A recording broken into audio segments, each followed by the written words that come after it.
श्री गुरुभ्यो नमः अस्मद्गुरुभ्यो नमः अस्मत्परमगुरुभ्यो नमः अस्मत्सर्वगुरुभ्यो नमः लक्ष्मीनाथसमारम्भां नाथयामुनमध्यमाम् अस्मदाचार्यपर्यन्तां वन्दे गुरुपरम्परां यो नित्यमच्युतपदाम्बुजयुग्मरुक्मव्यामोहतस्तदितराणि तृणाय मेने अस्मद्गुरोर्भगवतोऽस्य दयैकसिन्धोः रामानुजस्य चरणौ शरणं प्रपद्ये सान्निध्याः वयवंशवारिधिविषं श्रीकौसले सार्थकं विश्वक्सेनयतीन्द्रदेशिकपदद्वन्द्वारविन्दाश्रितं वाचार्ये सुयतौ जगद्गुरुवरे श्रीरामनारायणे नित्यं सप्तमतिं जगद्गुरुवरं श्रीवासुदेवं भजे येनाक्षरसमाम्नायमधिगम्य महेश्वरात् कृत्स्नं व्याकरणं प्रोक्तं तस्मै पाणिनये नमः। वाक्यकारं वररुचिं भाष्यकारं पतञ्जलिं पाणिनिं सूत्रकारं च प्रणतोऽस्मि मुनित्रयं नमस्कृत्य तदुक्तिः परिभाव्य च वैयाकरणसिद्धान्तकौमुदीयं विरच्यते। नमः सर्वेभ्यः।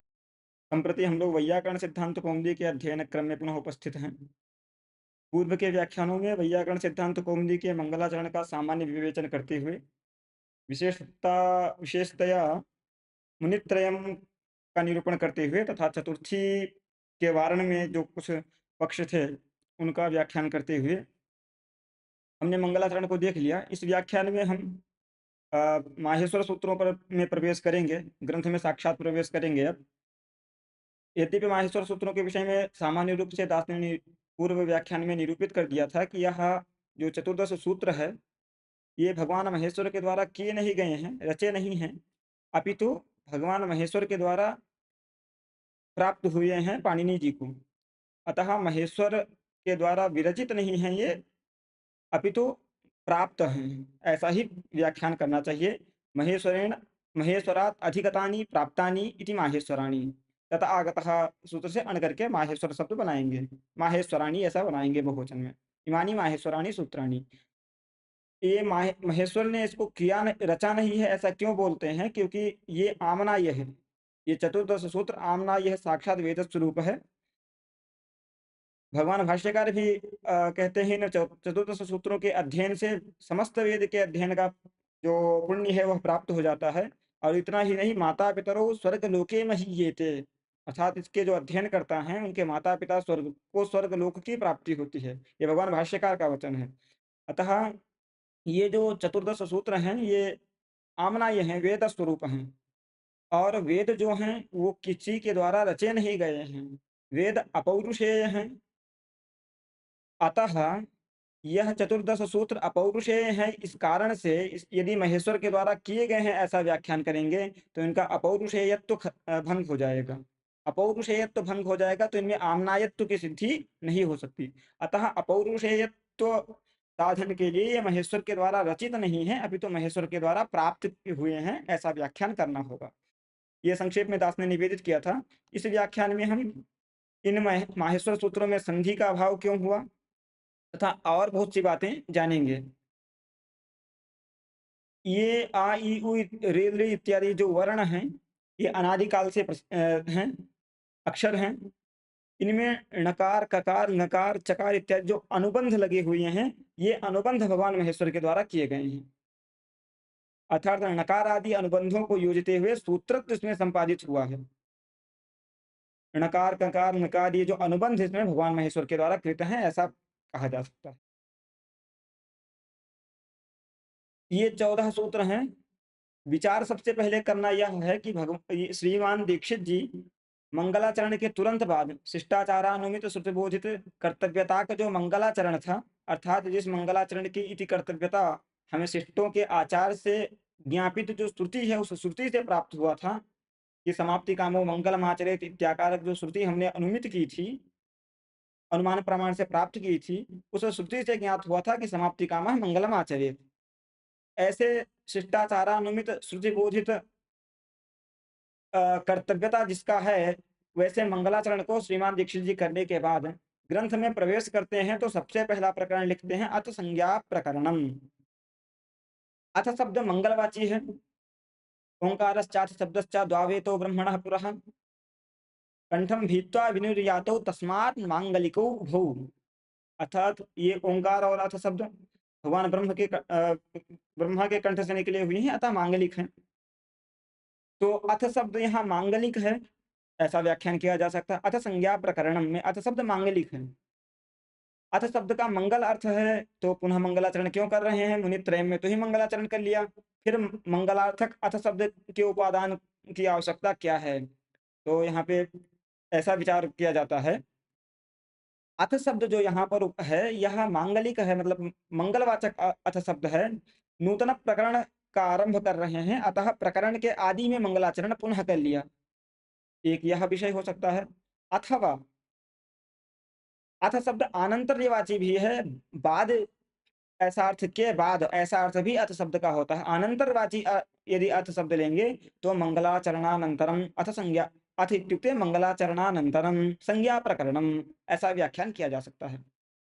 संज्ञा प्रकरण में सबसे पहले श्रीमान दीक्षित जी ने इन 14 सूत्रों को रखा। आ ई उण रे ऋ ए ओं इत्यादि जो 14 सूत्र हैं, इन 14 सूत्रों को पढ़ दिया।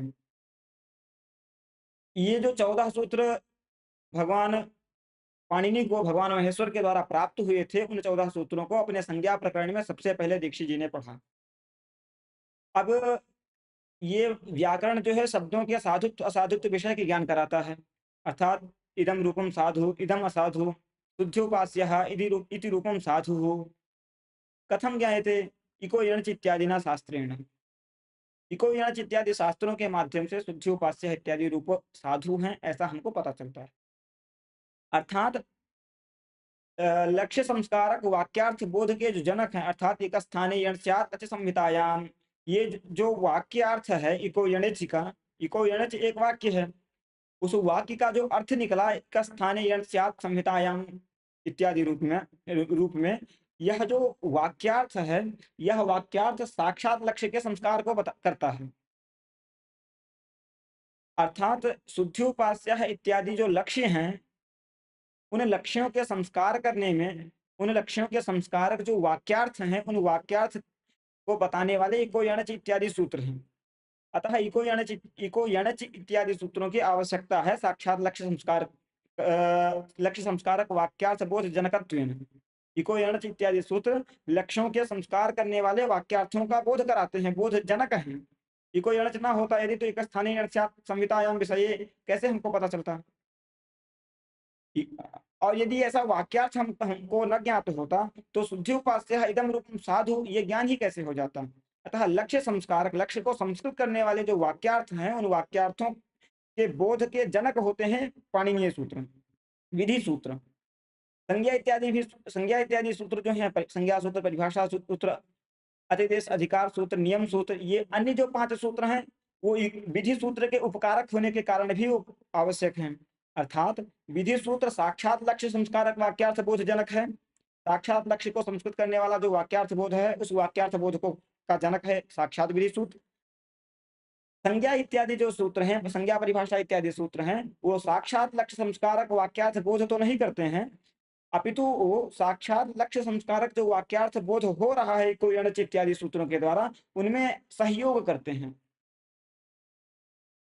उपकारी हैं। अर्थात साक्षात लक्ष्य संस्कारक वाक्यार्थ बोध के जनक जो इको यणच इत्यादि सूत्र हैं, उन उसमें सहयोग करते हैं संज्ञा इत्यादि सूत्र। अतः संज्ञा इत्यादि सूत्रों की भी लक्ष्य संस्कार करने में आवश्यकता है। अभी विचारणीय विषय है कि जो संज्ञा इत्यादि सूत्र, संज्ञा सूत्र, परिभाषा सूत्र, अधिदेश सूत्र, अधिकार सूत्र, नियम सूत्र, जो 5 सूत्र और हैं विधि को छोड़ के, उनकी परंपरा या लक्ष्य संस्कार में उपयोगिता है। जो विधि सूत्र हैं इको यणच इत्यादि, उनका साक्षात लक्ष्य के संस्कार में उपयोगिता है। शुद्ध्योपास्य को ये रूप साधु है, कौन? इको यणच साक्षात साधता है, सिद्ध करता है। लेकिन तस्मिन् नीति निर्दिष्टे पूर्वस इत्यादि परिभाषा सूत्रों की भी आवश्यकता है। यदि तस्मिन् नीति निर्दिष्टे पूर्वस इत्यादि परिभाषा सूत्र ना होते तो इका स्थाने यण स्यात् संहितायाम अचि इत्यादि व्याख्यान हम कैसे कर सकते थे? संहितायाम यह अधिकार भी अपेक्षित है, संहितायाम विषय ऐसा बोलने के लिए। तो साक्षात लक्ष्य का संस्कारक नहीं है परिभाषा इत्यादि सूत्र, तथापि परंपराया तो लक्ष्य के संस्कारक हैं ही।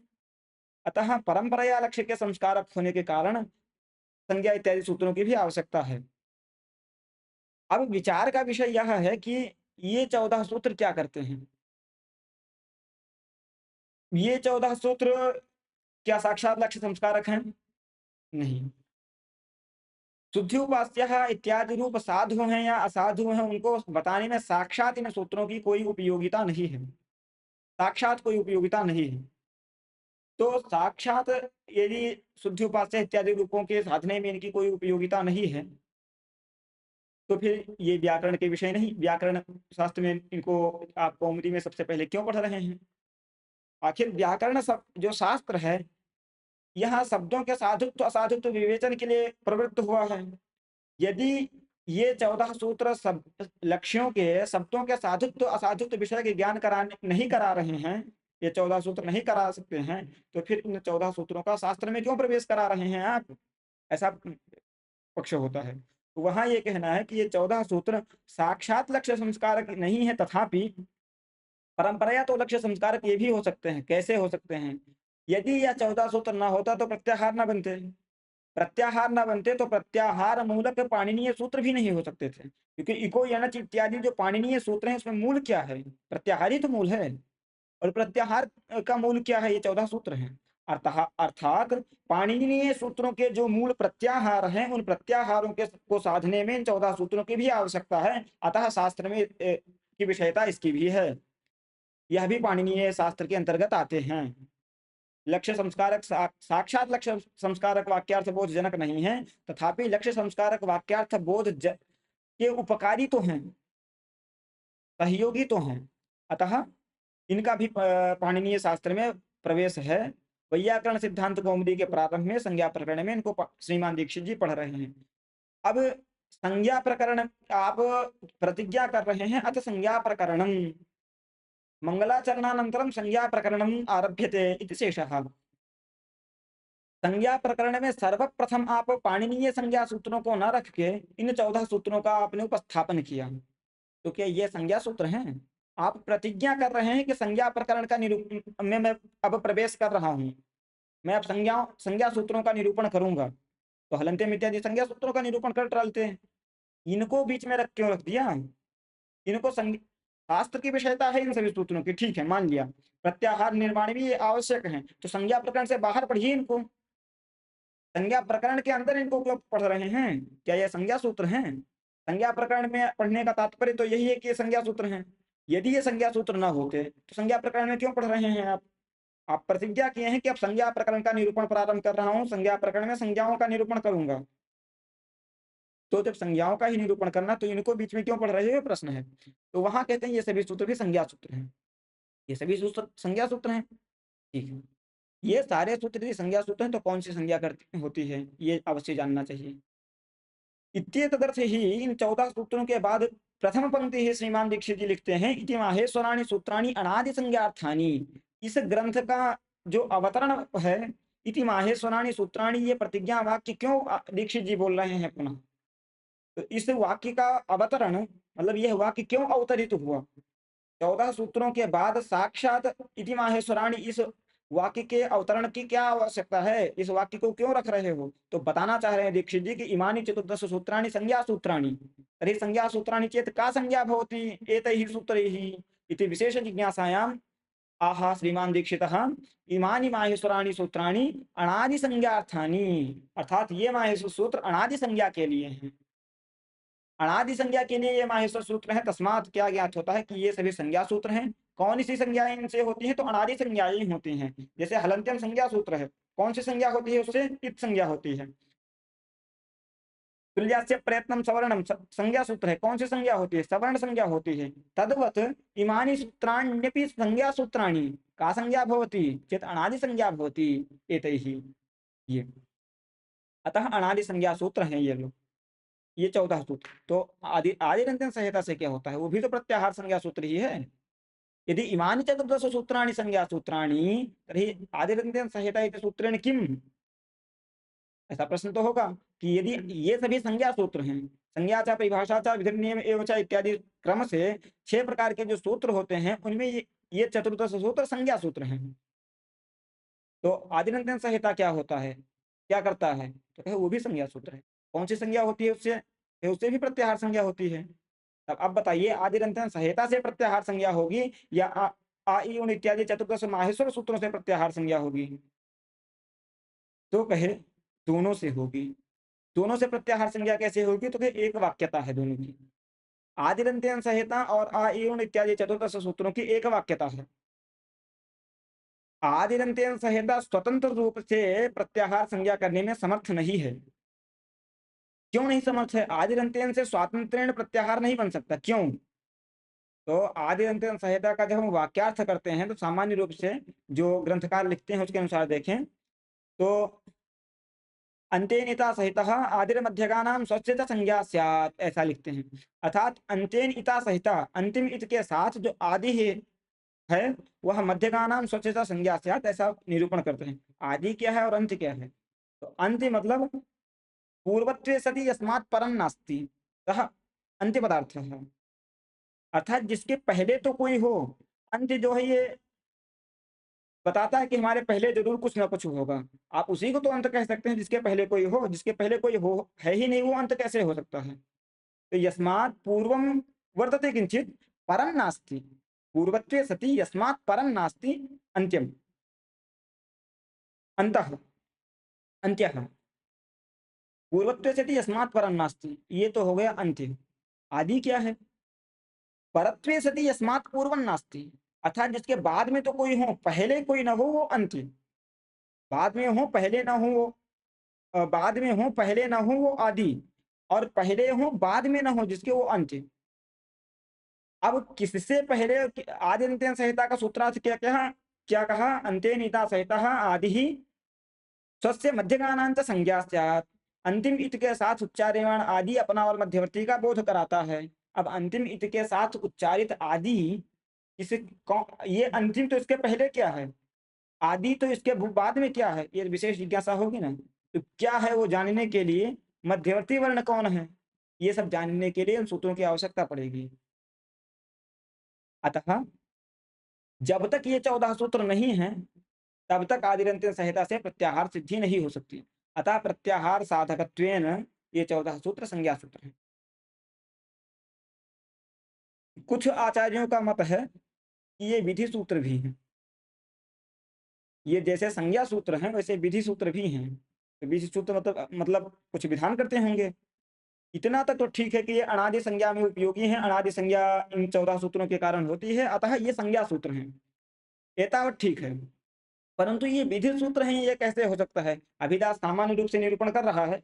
उसके बाद यथाग्रंथ अग्रिम व्याख्यान में अथवा समय होगा तो इसी व्याख्यान में देखेंगे। पहले प्रवेश करते हुए एक उपोद्घात के रूप में बोलेंगे, उसके बाद तत्त व्याख्यानों की जो विशेष पंक्तियां होंगी उनको देख लेंगे। क्योंकि सारे व्याख्यानों को, चाहे बाल मनोरमा, तत्वबोधिनी, दाधीमथी अथवा लक्ष्मी व्याख्या, सिद्धांत चिंतामणि इत्यादि में भी कुछ परिष्कार किए हैं। नियम नियामक भाव जहाँ पे आया है, उत्सर्गापवाद आया है, तो सभी को की पंक्तियां पढ़ना क्लिष्ट होगा।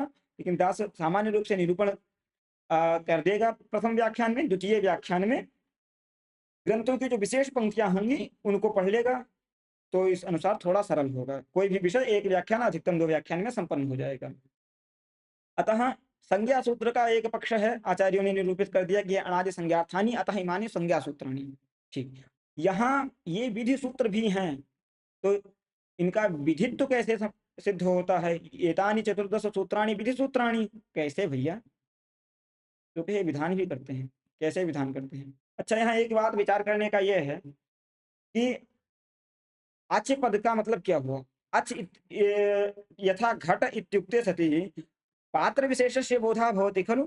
घट ऐसा बोलते हैं तो किसी पात्र विशेष का बोध होता है। अर्थात घट पद जो है वो पात्र विशेष को बताने में समर्थ है। उसी को शास्त्र की शैली में कहते हैं कि घट पद जो है वो पात्र विशेष रूप अर्थ में सक्त है। सक्त नाम समर्थ है। घट पद पात्र रूप अर्थ को बताने में समर्थ है, सक्त है। अर्थात घट पद की शक्ति कहाँ है? किस चीज को बताने में घट पद की शक्ति है? तो घट पद की शक्ति पात्र विशेष को बताने में है। अतः घट पद से पात्र विशेषे शक्ति ही, अथवा घट पदम पात्र विशेषे सक्तम, ऐसा शास्त्र में व्यवहार करते हैं। उसी प्रकार कोई भी पद हो तो उसका किसी न किसी अर्थ में, यदि सार्थक पद है तो किसी न किसी अर्थ में उस पद की शक्ति होगी। वह पद किसी न किसी अर्थ को बताने में सक्त होगा। इसी प्रकार अच अक इत्यादि प्रत्याहारों की सिद्धि हम करते हैं इन सूत्रों के सहकारेण, आदिरंत्यन सूत्र के द्वारा। तो उसी प्रकार जिस प्रकार घटादि पदों की तत्तद अर्थ में शक्ति होती है, तद्वत अजादि पदों की शक्ति किस अर्थ में है, यह विचारणीय विषय है। तो अचादि पदों से क्या बोध होता है? आ ई उ रे रे ए ओ ऐ औ, इन नौ वर्णों का बोध होता है। अच पद से, अक से आ ई उ रे रे, इन वर्णों का बोध होता है। जैसे घट पद से पात्र विशेष अर्थ की प्रतीति होती है, उसी प्रकार अच पद से, अक पद से, अण पद से इन प्रत्याहारों में आने वाले वर्णों का बोध होता है कि नहीं होता है। तो घट पद से तदर्थ का बोध होने पर तदर्थ में घट पद की शक्ति है। तदर्थ मतलब कंबुग्रीवादी अर्थ, पात्र विशेष। उसी प्रकार अच पद से अच प्रत्याहार में आने वाले वर्णों का बोध होता है, तो अच पद की शक्ति कहाँ है? उन वर्णों में है। अर्थात इसको इस प्रकार से शास्त्र की भाषा में बोल सकते हैं, अच इति पदम अकारादि चांद समुदाय घटक वर्णे सक्तम, घटित वर्णे सक्तम। अर्थात आ से लेके चा पर्यंत जो समुदाय है, आ ई उण के आ से लेके अयउच के चा पर्यंत जो समुदाय है, अकार आदि चांद समुदाय नाम अकार आदि ही यस्य असौ अकार आदि ही, चकार अंत्य यस्य असौ चकारांतः। तो अकार आदि चांद जो समुदाय हैं, उन समुदाय में घटकतया प्रविष्ट जो वर्ण हैं, उन वर्णों के को बताने में अच पद की शक्ति है। जिस प्रकार घट पद की शक्ति पात्र विशेष रूप अर्थ को बताने में है, उसी प्रकार अच पद की शक्ति अकार आदि चांद समुदाय घटक वर्णों को बताने में है। ठीक। अब ये विचार का विषय यह है कि अकार आदि चांद समुदाय घटकीभूत जो वर्ण है, उसको बताने में अच पद की शक्ति है। अच पदेन अकार आदि नाम वर्णानाम उपस्थिति भवति। अच पद जैसे घट पद कहेंगे तो वो पात्र विशेष की उपस्थिति होगी बुद्धि में, उसी प्रकार अच पद कहेंगे तो अकार इत्यादि वर्णों की उपस्थिति होगी। परंतु ये सारे वर्ण क्रम से उपस्थित होंगे, ऐसा किसी ने कहा है क्या? नाम अच इति पदेन अकारादीनां वर्णानां क्रमेण उपस्थितिः भवति इति अस्ति वा शक्तिः। हमने क्या किया, अच पद की शक्ति केवल अकार आदि चांद समुदाय में जो प्रविष्ट वर्ण हैं, जो वर्ण हैं, उन वर्ण को बताने में अच पद की शक्ति है। यदि उन वर्णों को ही बताने में अच पद की शक्ति है, तो क्रमेण बोध होगा, ये कौन बताएगा? है कोई बताने वाला क्या? नहीं।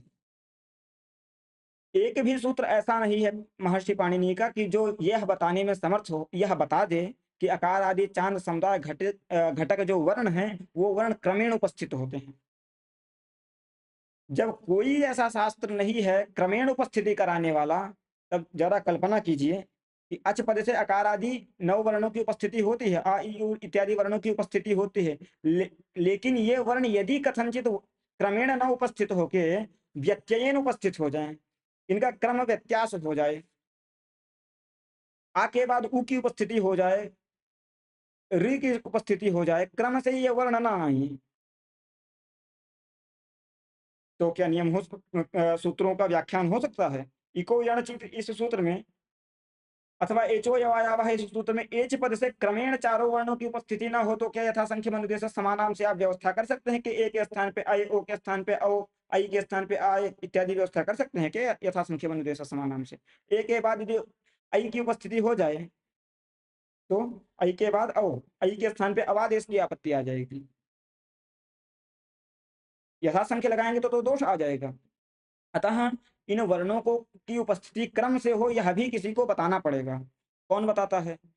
ये 14 सूत्र ही बताते हैं। ये 14 सूत्र जिस प्रकार अनादि संज्ञा करने में समर्थ, अनादि संज्ञा में उपयोगी हैं, अनादि संज्ञा बताते हैं। अर्थात अच इति पदम अकारादि चांद समुदाय समुदाये घटकतया ये वर्णाः सन्ति तस्मिन् तेषु वर्णेषु अच इति पदम सक्तम, ये जैसे बताते हैं अच पद से शक्ति अकारादि चांद समुदाय घटक वर्णे, ऐसा जैसे हम बोलते हैं, जिस तरह हम बोलते हैं उसी प्रकार ये भी बताना पड़ेगा। ते च वर्णाः क्रमेण उपस्थिताः भवन्ति, ये भी हमें बताना पड़ेगा। ये कौन बताएगा? यही 14 सूत्र बताएंगे।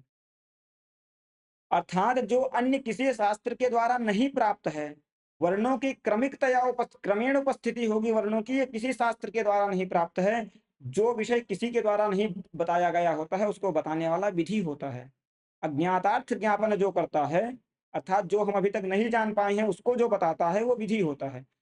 यहाँ वर्णों की क्रमेण उपस्थिति होगी, ये किसी ने नहीं बताया था। जब किसी ने नहीं बताया था, तो उनको बताने के लिए ये जो 14 सूत्र हैं, ये विधि शास्त्र भी हैं। अर्थात अच इति पदम अकारादि चांद समुदाय घटक वर्ण क्रमिकतया उपस्थित वर्णे सक्तम। अकार आदि चांद समुदाय में जो घटकीभूत वर्ण हैं उन क्रमिकतया उपस्थित वर्णों में इनकी शक्ति है। ऐसा कुछ हम बोध करके जोड़ेंगे। अब क्रम बताने में अकार आदि वर्णों की क्रमवत्ता बताने में ये सारे सूत्र उपयोगी हैं। अर्थात क्रमवत्व का बोध कराने में, अज्ञातार्थ का ज्ञापन कराने के कारण ये 14 सूत्र विधि शास्त्र भी हैं। तो दो पक्ष हो गया। अनादि संज्ञार्थ होने के कारण अनादि संज्ञा सिद्ध होती है, संज्ञा सूत्र। क्रमत्वेन अनादि अनादि समुदायों में अकार आदि अनांत समुदाय में प्रविष्ट वर्णों की क्रमेण उपस्थिति होती है। यह अज्ञातार्थ बताने में ये सूत्र काम आते हैं। अतः अज्ञातार्थ ज्ञापक होने के कारण अज्ञातार्थं ज्ञापयति ज्ञापयन्ति इमानि सूत्राणि। अतः अज्ञातार्थ ज्ञापकः विधिः। अज्ञातार्थ ज्ञापक होने के कारण ये विधि हैं।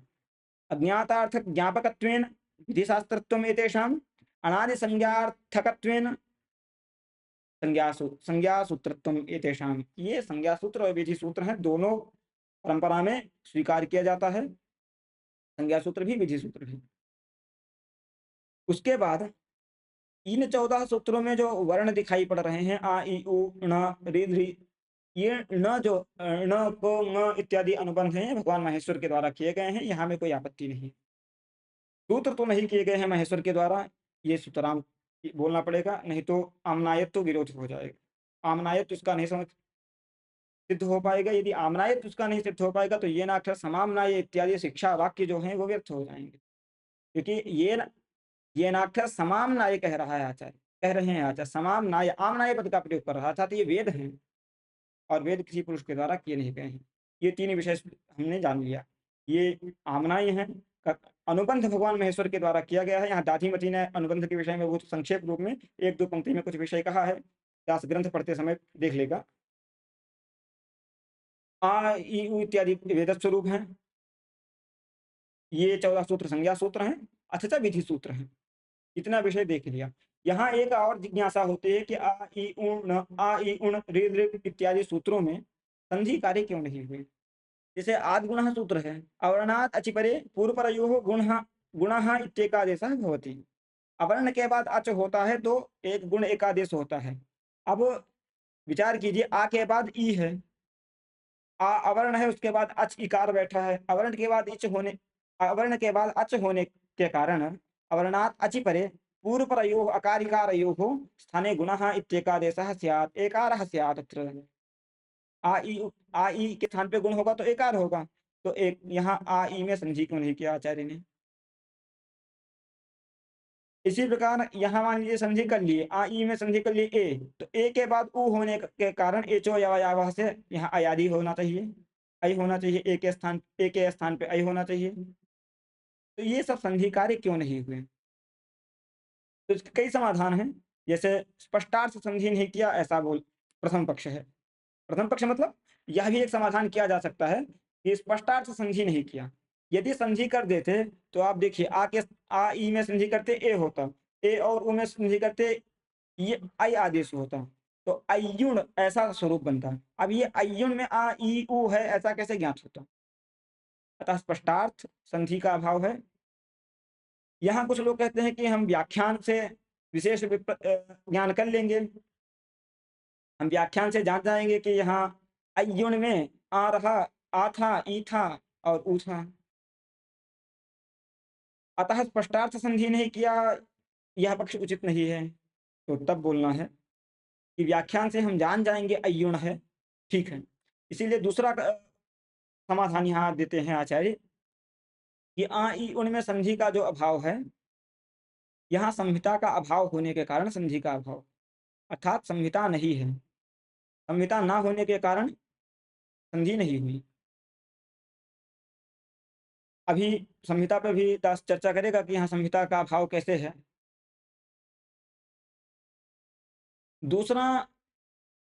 तीसरा पक्ष यह भी कह सकते हैं, मतलब स्पष्टार्थ संधि नहीं किया, अथवा संहिता के अभाव में संधि नहीं किया, अथवा आ ई उ इत्यादि जो सूत्र हैं ये क्षमा कीजिए, आ ई उ इत्यादि जो वर्ण हैं ये चादिगण में पढ़े गए हैं।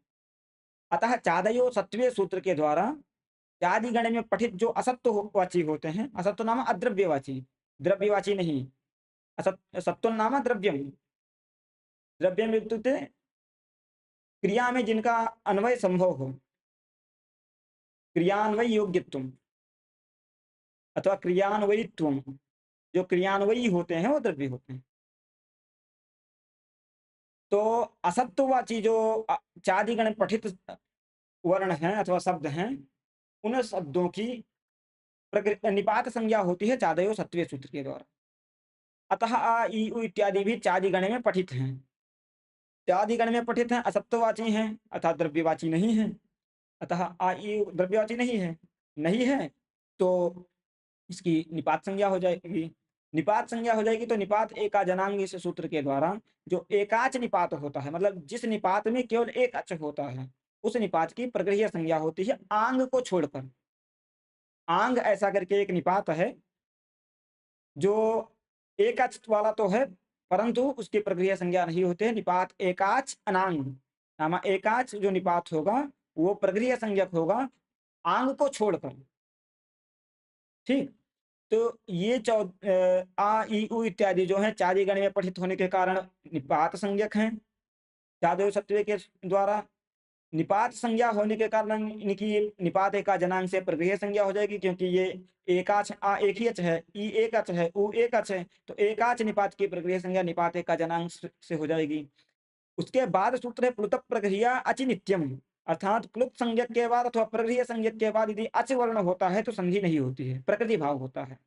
प्रकृति भाव ना प्रकृत्या अवस्थानम, तो स्वरूपेण अवस्थानम, अपने स्वरूप में ही वो उत्तिष्ठित रहता है, में विकार नहीं आता है।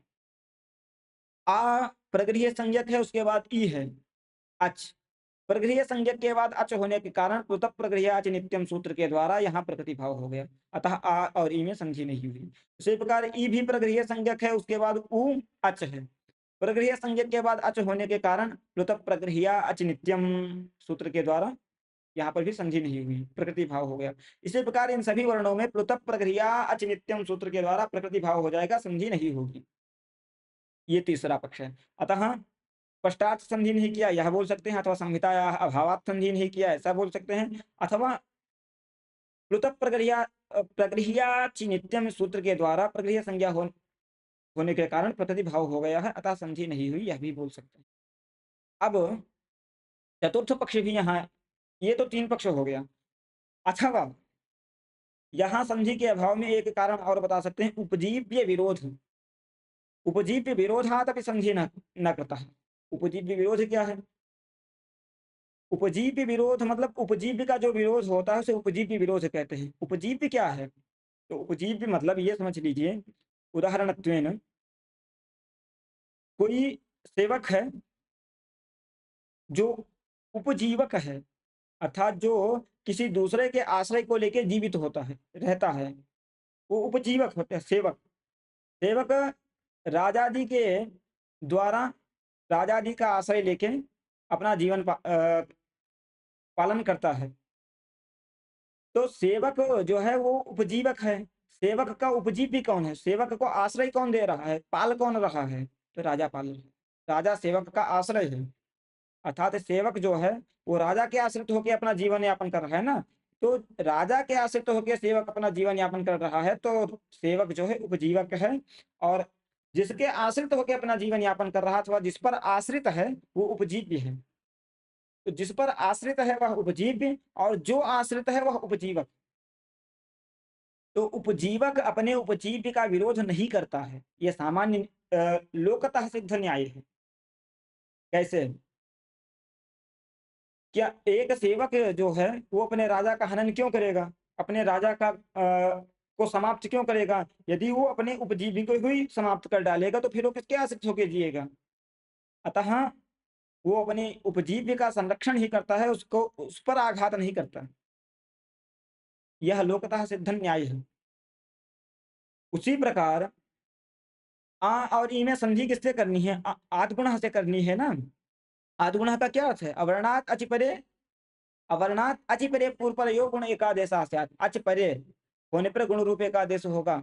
अच मतलब क्या? अकार आदि चांद समुदाय में प्रविष्ट वर्ण घटकतया प्रविष्ट वर्ण, यही तो अजमत हुआ। ये बताता कौन है?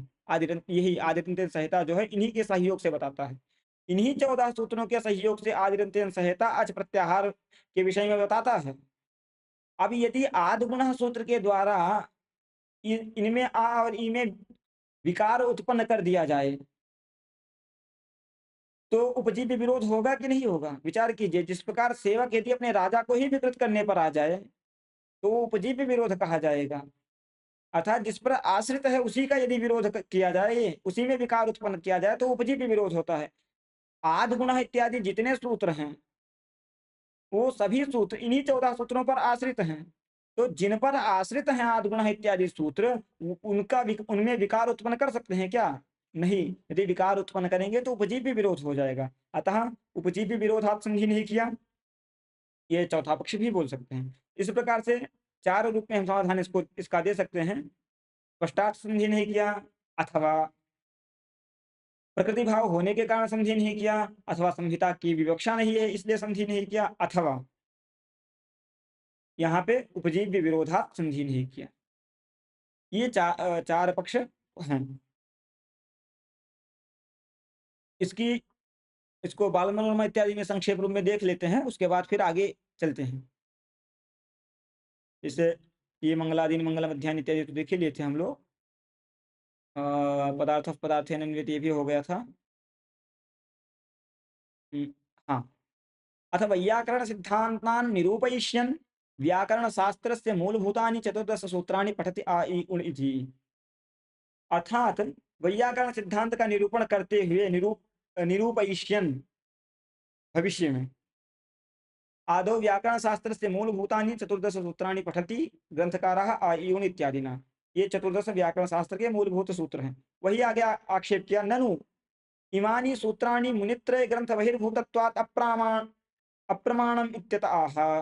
अर्थात ये जो 14 सूत्र हैं ये मुनित्रय ग्रंथ में तो नहीं है, पाणिनि जी के द्वारा नहीं किए गए, कात्यायन जी के द्वारा नहीं विरचित हैं, पतंजलि जी के द्वारा नहीं विरचित हैं। जो मुनित्रय के द्वारा विरचित है, मुनित्रय ही प्रमाण है यदि पाणिनीय हमारे वैयाकरणों के लिए, तो मुनित्रय के द्वारा तो विरचित ये सूत्र नहीं है, तो ये सूत्र तो अप्रमाण हो गए। मुनित्रय के द्वारा जो विरचित है, मुनित्रय की जो कृति है अथवा मुनित्रय का जो कथन है वही यदि वैयाकरणों के लिए प्रमाण है, तो ये 14 सूत्र तो मुनित्रय का कथन है नहीं, तो ये प्रमाणिक नहीं है इसका मतलब। तो आगे कहेंगे, ननु इमानि सूत्राणि मुनित्रय ग्रंथ बहिर्भूतत्वात् अप्रमाणम इति चेत तथा नास्ति। इमाम शंकाम परिजिहीर्षुः ग्रंथकारः लिखति इति माहेश्वराणि सूत्राणि इति। अर्थात जो मूल पंक्ति है आ इ उण इत्यादि सूत्रों के बाद जो इति माहेश्वराणि सूत्राणि, ऐसी जो दीक्षित जी ने पंक्ति दी, इस पंक्ति का अवतरण दे रहे हैं ये। मतलब इति माहेश्वराणि ऐसा क्यों कह रहे हैं दीक्षित जी?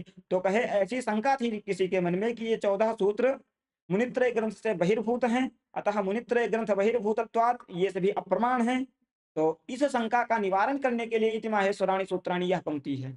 अब यह प्रश्न हो सकता है कि आ इ उण सूत्र के बाद इति माहेश्वराणि सूत्राणि यह पंक्ति क्यों दीक्षित जी कह रहे हैं?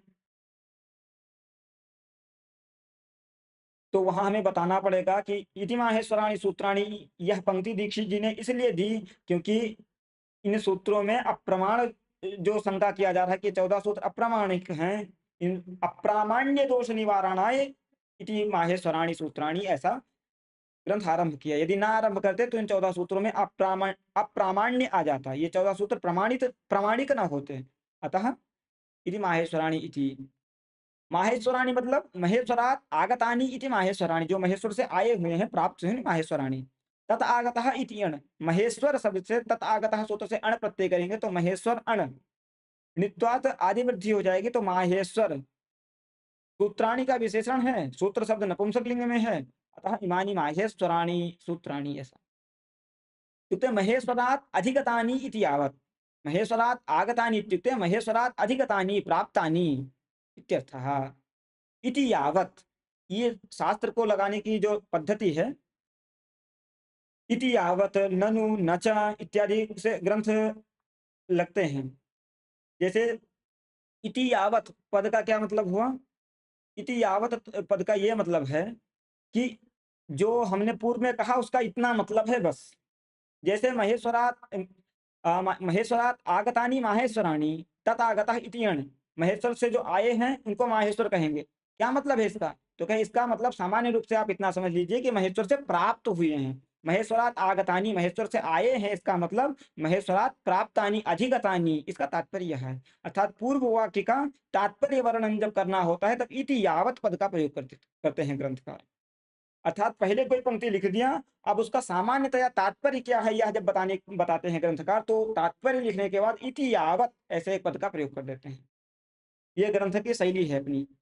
तो माहेश्वरात् आगतानि माहेश्वराणि तथागतः इति अण्, महेश्वरात् अधिगतानि इति यावत् नाम इति तात्पर्यम्। यदुक्तं पाणिनि शिष्य प्रणीत शिक्षायां, पाणिनि महर्षि के कोई शिष्य रहे होंगे जिनके द्वारा पाणिनीय शिक्षा लिखी गई है। पाणिनीय शिक्षा पाणिनि जी के द्वारा कृत है ऐसा न मानते हुए किसी शिष्य के द्वारा कृत है ऐसा मानकर यह ग्रंथ बाल मनोरमाकार लिख रहे हैं। क्योंकि पाणिनि जी के द्वारा यदि पाणिनीय शिक्षा लिखी गई होती तो वो स्वयं के लिए नमस्कार क्यों करते हैं? तस्मै पाणिनये नमः कोई अपने लिए नमस्कार करता है क्या? अतः स्वयं के लिए नमस्कारोक्ति है, इससे ज्ञात होता है कि उनका कोई शिष्य रहा होगा जिसने पाणिनीय शिक्षा अपने आचार्य के नाम पे लिख दिया है। अ, जैसे शब्द रत्न के विषय में ही थोड़ा मतभेद है। कुछ लोग मानते हैं हरि दीक्षित जी की कृति है मनोरमा पे की जो व्याख्या शब्द रत्न है। कुछ लोग मानते हैं श्रीमान नागेश जी की ही कृति है, अपने आचार्य के नाम से हरि दीक्षित जी के नाम से श्रीमान नागेश जी ने शब्द रत्न लिख दिया। उसी प्रकार पाणिनीय शिक्षा भी पाणिनीय शिक्षा भी पाणिनि जी की कृति है ऐसा भी कुछ लोग मानते हैं, परंतु नमस्कारोक्ति होने के कारण स्वयं के प्रति कोई नमस्कार का विधान नहीं करेगा, अतः किसी उनके शिष्य के द्वारा लिखा गया है ऐसा भी कुछ लोग मानते हैं। तो यही पक्ष मान के इन्होंने ऐसा लिख दिया। यद उत्तम पाणिनि शिष्य प्रणीत शिक्षायाम, पाणिनि महर्षि के शिष्य के द्वारा प्रणीत जो शिक्षा है उस शिक्षा में यद उत्तम जो कहा गया है, क्या कहा गया है? येनाक्षर समाम्नायम अधिगम्य महेश्वरात् कृत्स्नं व्याकरणं प्रोक्तम तस्मै पाणिनये नमः इति। येन अक्षर समाम्नायम अधिगम्य महेश्वरात्, महेश्वरात् अक्षर समाम्नायम अधिगम्य प्राप्य येन महर्षिणा कृत्स्नं व्याकरणं प्रोक्तम, तभी व्याकरण को कहा तस्मै पाणिनये नमः, उस पाणिनि को नमस्कार है। किस तस्मै पाणिनये नमः का अन्वय करना है, किस पाणिनि को नमस्कार है? उस पाणिनि को। उस पाणिनि मतलब जिसने महेश्वर से अक्षर समाम्नाय को प्राप्त करके संपूर्ण व्याकरण कहा, मतलब विरचित किया, उसकी रचना की। तस्मै पाणिनये नमः इति। इति कि एतत् चतुर्दश सूत्र व्याख्यायां नंदिकेश्वर कृतायां काशिकायां अप्युक्तम। नंदिकेश्वर की एक कारिका है, वह कारिका प्रायः बहुत्र उपलब्ध नहीं होती तथापि उपलब्ध हो जाती है। प्रकाशन अलग से उस कारिका का नहीं होता है। ये नंदिकेश्वर कृतायाम काशिकायाम तो कारिकायाम, नंदिकेश्वर कृत कारिका है, नंदिकेश्वर कारिका इस नाम से।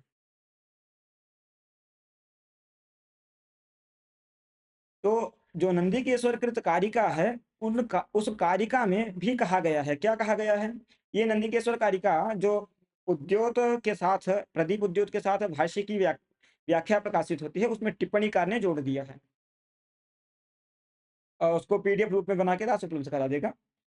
तो नंदिकेश्वर कृत जो कारिका है उसका वैशिष्ट यह है, ग्रंथ का नाम ले लिया है इन्होंने इसलिए ग्रंथ का परिचय दास थोड़ा सा कर देता है। संपूर्ण माहेश्वर सूत्रों की, मतलब चतुर्दश माहेश्वर सूत्रों की अद्वैत वेदांत की दृष्टि से बहुत उत्तम व्याख्या है। अर्थात इन 14 सूत्रों की जो व्याख्या है नंदिकेश्वर कारिका, उस कारिका में इन सभी सूत्रों का अद्वैत दृष्टि से विवेचन किया गया है और सृष्टि उत्पत्ति इत्यादि विषय भी इन 14 सूत्रों में समाहित हैं। सामान्य रूप से जैसे आ ई उन सूत्र का यदि विवेचन करना हो नंदिकेश्वर कारिका के अनुसार से, तो अकार जो अव्यक्त ब्रह्म स्वरूप है वो इकारं अकारः वासुदेवस्यात् इत्यादि वचनों के अनुसार से अकार वासुदेव का वाचक होता है। अर्थात अव्यक्त ब्रह्म निरवच्छिन्न चैतन्य, जो अद्वैत वेदांत कहता है निरवच्छिन्न चैतन्य, आत्मस्वरूप जो है निरवच्छिन्न चैतन्य विशेष ये। तो जो अकारः अव्यक्त ब्रह्म सः इम नाम चित्कलां मायाम आश्रित्य इकार माया का वाचक है। ई जो है वो माया को कहा जाता है।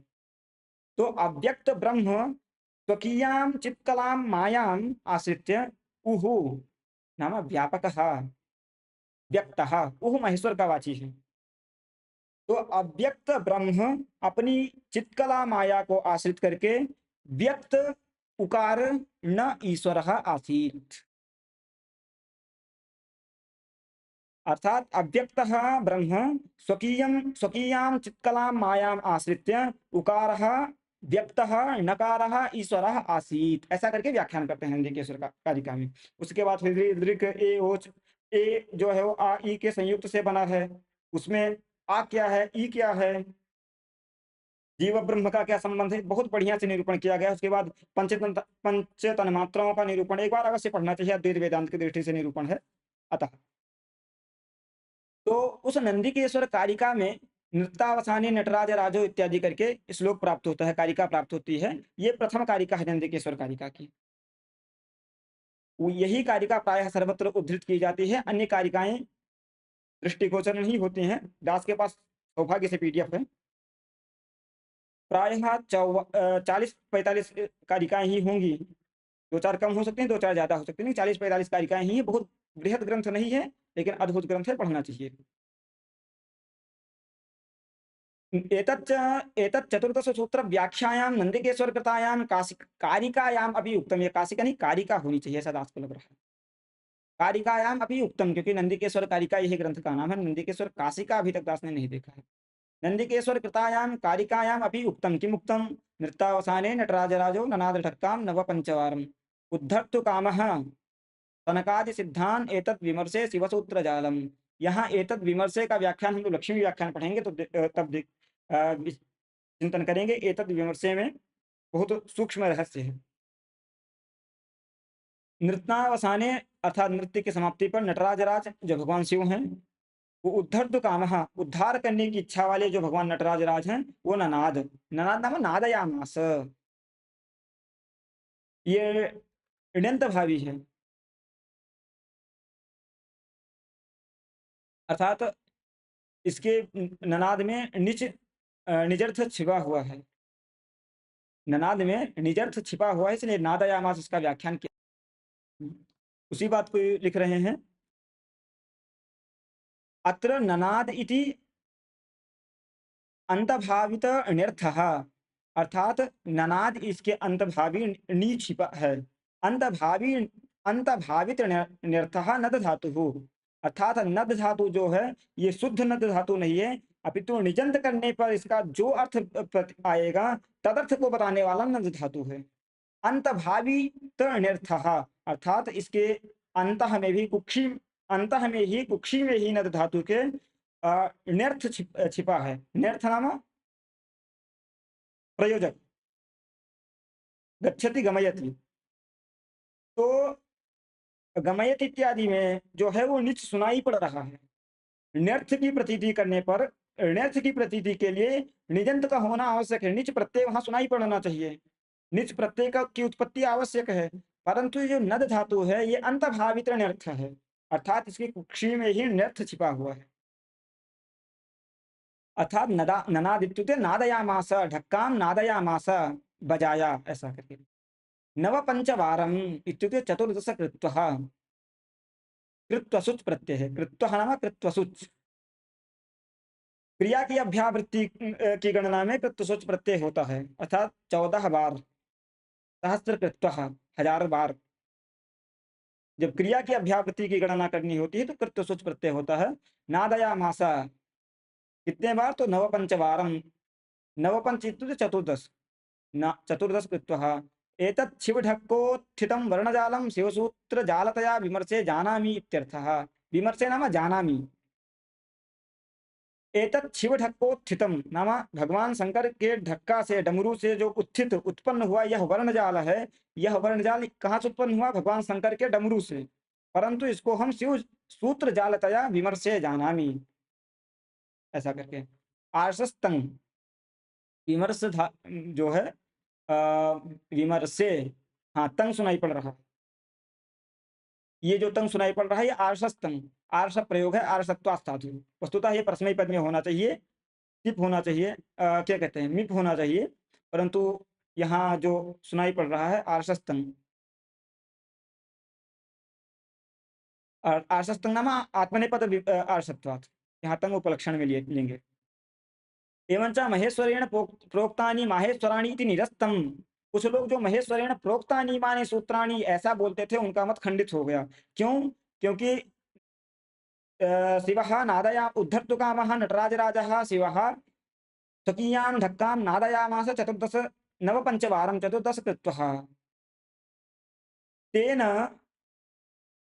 इमानि 14 सूत्राणि आगतानि। इदानीं महेश्वरेण प्रोक्तानि इति ये वदन्ति तेषां मतं निरस्तम्। यतोहि महेश्वरेण न प्रोक्तम्, अपि तु तत् शिवढक्कोत्थितं वर्णजालम् इदम्। हाँ। एतेन माहेश्वरत्वात् एतेषां सूत्राणां न अप्रामाण्यम् इति उक्तं भवति। यहाँ पूर्व में शंका क्या था, इमानी माहेश्वराणि सूत्राणि, ये पंक्ति क्यों लिख रहे हैं, इसमें शंका ग्रंथकार ने क्या, बाल मनोरमाकार ने क्या अवतरण दिया था कि ये 14 सूत्र मुनित्रय के प्रोक्त नहीं है, मुनित्रय के ग्रंथ से बहिर्भूत हैं। तो मुनित्रय के ग्रंथ से बहिर्भूत होने के कारण इन 14 सूत्रों में प्रामाण्य नहीं है, ये अप्रामाणिक हैं। अप्रामाणिक है ऐसा जब शंका हुआ था तो उसको संख्या के निवारणार्थ ग्रंथकार ने पंक्ति लिखी थी, इति माहेश्वराणि सूत्राणि। अतः इति माहेश्वराणि का जब उपरोक्त रूप से हम व्याख्यान कर लेंगे इति माहेश्वराणि इस पद पंक्ति का, तो एतेन नाम उक्त व्याख्यानेन माहेश्वरत्वात् एतेषां सूत्राणां न अप्रामाण्यम्। अर्थात यद्यपि ये मुनित्रय ग्रंथ बहिर्भूत हैं, तथापि माहेश्वरत्वात् न प्रामाण्यम् एतेषां सूत्राणाम् इति उक्तम भवति। ये कहा जा सकती, ये स्वयं ही कहा गया, यद्यपि कहे नहीं है मूलकार, लेकिन ये ऐसा कहा गया, ऐसा आप समझ सकते हैं, इति उक्तम भवति। तदनन्तरं नन्वेवमपि अनर्थक वर्णरास्यात्मक नन्वेवमपि, फिर शंका कर रहे हैं। दो प्रकार की ग्रंथ की शैली होती है शंका। एक ननु से शंका प्रारंभ होती है, एक नन्वेवम से शंका प्रारंभ होती है। इन दोनों में भी सूक्ष्म भेद है। जहां साक्षात ननु से अथवा नच से शंका ग्रंथकार करते हैं, वहां पूर्व से कुछ लेना देना नहीं होता है। ननु एवं कथम ऐसा शंका कर लेते हैं, लेकिन जब ननु एवं करके शंका करते हैं तो वहां पूर्व ग्रंथ से कुछ ना कुछ लेना पड़ता है। नन्वेवम अपि नाम, एवं नाम उक्त व्याख्यानं यदि स्वीक्रियते चेदपि अनर्थक वर्णरास्यात्मकानां येषां सूत्राणां वैयाकरण सिद्धांत प्रकाशने उपयोगाभावात् इह तदुपन्यासः व्यर्थः इत्यत आह। अर्थात इमानि माहेश्वराणि सूत्राणि, इससे क्या ज्ञात हुआ कि ये 14 सूत्र माहेश्वर सूत्र हैं। माहेश्वरत्व है इन 14 सूत्रों में, अतः अप्रामाणिक नहीं है ये ज्ञात हो गया।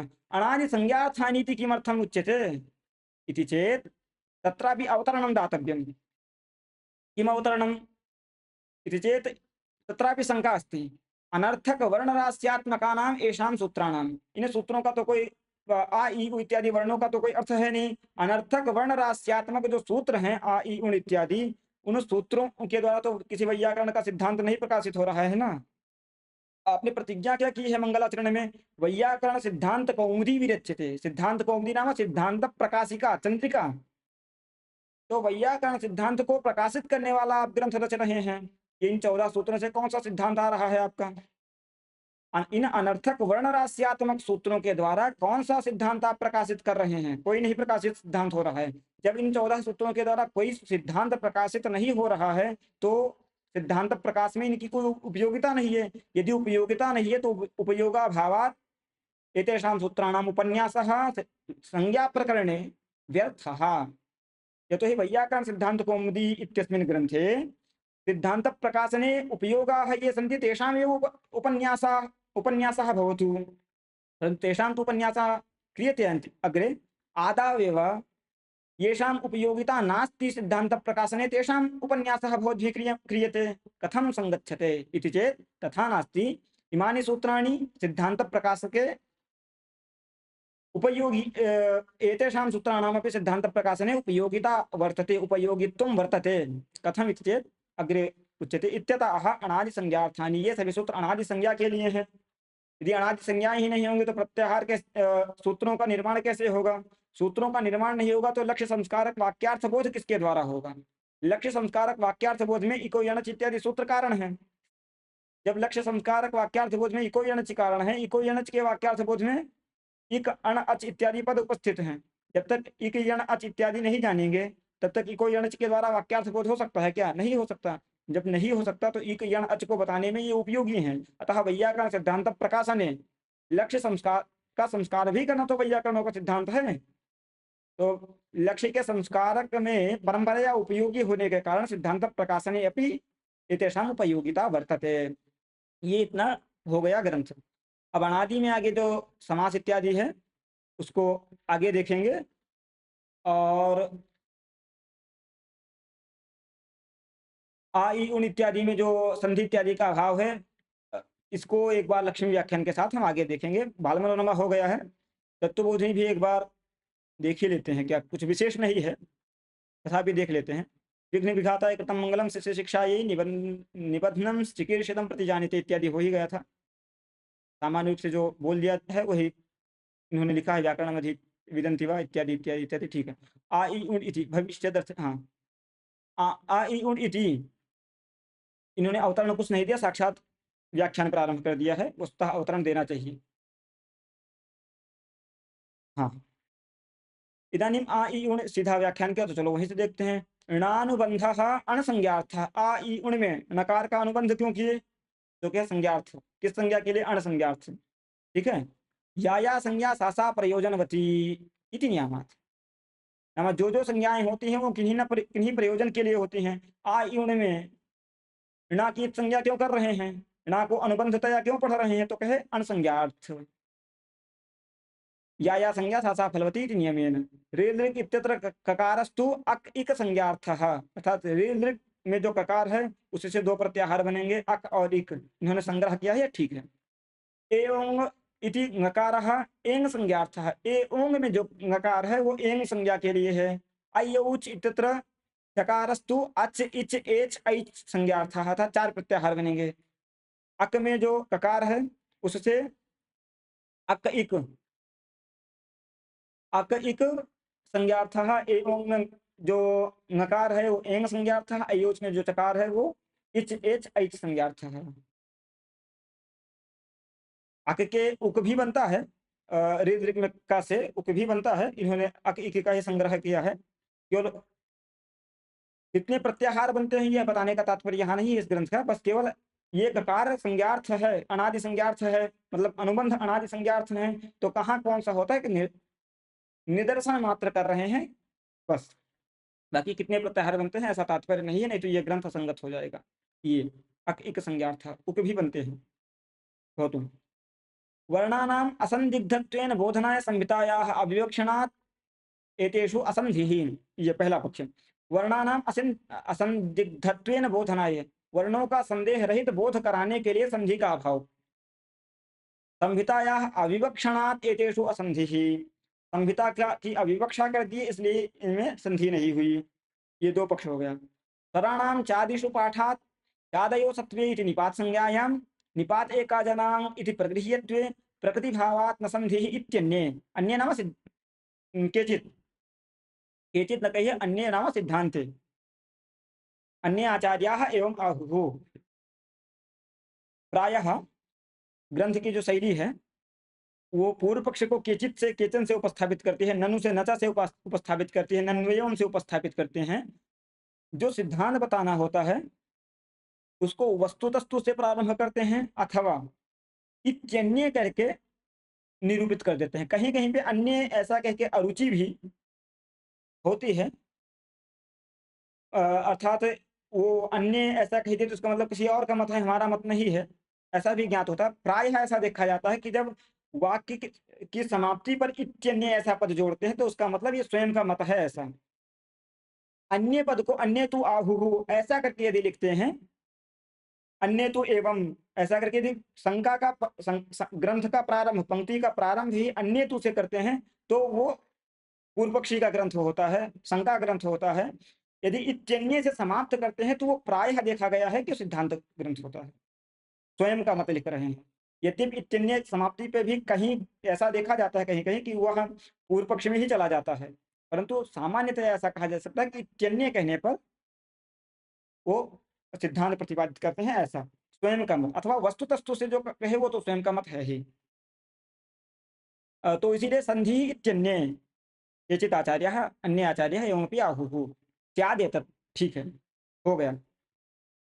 अकाराद्युपदेशेन यथा तत्सवर्णानाम् अकारादीनां लाभात् पृथक् आकारादयः नोपदिष्टास्तथा ऋद्रिवर्णयोः सावर्ण्यात् ऋकारोपदेशेन एव उभय सिद्धेः किं पृथक उपदेशेन, ये आगे का पक्ष है। ऋ में रि और दृ दोनों का उपस्थापन क्यों किया है, ये आगे देखेंगे। उसके बाद ये लक्ष्मी व्याख्यान है, इसको भी कल देखेंगे। कल देख के आगे के पक्ष बाल मनोरमा और तत्वबोधिनी को देख के फिर हम ग्रंथ में प्रवेश करेंगे। ये चतुर्दश सूत्रों का व्याख्यान समाप्त करेंगे। आज के पाठ को यहीं विराम करेंगे। तस्मै रामानुजार्याय नमः परम योगिने यस्सुतिस्मृतसूत्राणाम् अन्तर्जनमसीसमत् येनाक्षरसमाम्नायमधिगम्य महेश्वरात् कृत्स्नं व्याकरणं प्रोक्तं तस्मै पाणिनये नमः। वाक्यकारं वररुचिं भाष्यकारं पतञ्जलिं पाणिनिं सूत्रकारं च प्रणतोऽस्मि मुनित्रयम्। मुनित्रयं नमस्कृत्य तदुक्तिः परिभाव्य च वैयाकरणसिद्धान्तकौमुदी यं विरच्यते। श्रीमन्नारायण चरणार्पणमस्तु।